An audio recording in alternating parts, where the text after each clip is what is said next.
میں نے کچھ لوگوں کو دیکھا ہے اگر کوئی نیک کام کر لیتے ہیں نا تو پھر وہ کہتے ہیں چونکہ میں نے کیا لہذا ساری دنیا فوراً یہ کرے. آپ یہ کیوں نہیں سمجھتے کہ رب نے آپ کو توفیق دی ہے تو آپ عاجز ہو جائیں اللہ کے بندے, آپ عاجزی اختیار کریں. وہ کہتے ہیں چونکہ میں کرتا ہوں لہذا میں اب اتنا بڑا آدمی ہوں تو فلانے بندے تو ٹھیک ہی نہیں.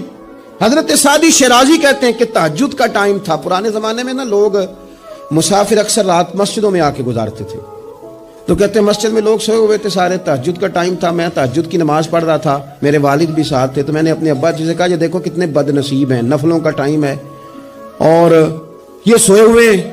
تو فرماتے ہیں میرے والد کہنے لگے کاش تو بھی سویا ہی رہتا, لوگوں کے کپڑے تو نہ پھاڑتا.